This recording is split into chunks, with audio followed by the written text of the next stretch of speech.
பிடிக்கூட தம்பி, 5 மாடு கோயில் மாடு பிடிக்கூடாது. ஒன்றிய கழக செயலாளர் முன்னாள் சேர்மன் செல்வராஜ் ஒரு குடம். ஆனா வெட்டி விடுங்க வேமா வெட்டி விடுங்க. புகழ்பெற்ற ஊர், புகழ்பெற்ற மண், நம்முடைய இந்த கலிங்கப்பட்டி மாபெரும் ஜல்லிக்கட்டை தொடர்ந்து இனிதே நடைபெற்றுக் கொண்டிருக்கிறது. கோலாகலமான விழா, கோலாகலமாக மேலதாளங்கள் மூலம் பிரம்மாண்டமான முறையில் நடைபெற்றுக் கொண்டிருக்கிறது. வாடா வாடா வாடா வாடா வாடா தங்கப்பிள்ள வாடா. ஆனா இழுத்து விடுங்க, யாரும் பிடிக்காதீங்க தம்பி, இது யாரும் பிடிக்காதீங்க.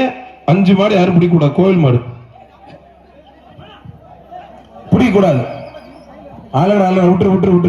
விட்டு முன்னாள் சேர்மன் ஒன்றிய செயலாளர் செல்வராஜ் ஒரு குடம் சொல்லிட்டு பெரியப்பட்டி அணைக்கருப்பு சாமி கோயில் மாடுப்பா. செம்பரி கடை மாடு வர்ற மாடை பிடிக்கலாம். ஒன்றிய கழக செயலாளர் அண்ணன் எஸ் ஆரோக்கியம் வழங்கும் ஒரு டைனிங் டேபிள். ஒன்றிய கழக செயலாளர் அண்ணன் எஸ் ஆரோக்கியம் வழங்கும் ஒரு டைனிங் டேபிள். இத பிடிப்பா. அணைக்கருப்பு சாமி கோயில் மாடுப்பா. அழகுடான சூடம் போட்டு ஜம்முன்னு போது காலையும் வெற்றி பெற்றது, காடையோட அந்த கிடாயும் வெற்றி பெற்றிருப்பான். அடுத்து வர்ற மாட்டுக்கு ஸ்ரீரங்கம் சட்டமன்ற உறுப்பினர் அண்ணன் பழனியாண்டி வழங்கும் ஒரு அண்டாப்பா. ஸ்ரீரங்கம் சட்டமன்ற உறுப்பினர் அண்ணன் பழனியாண்டி வழங்கும்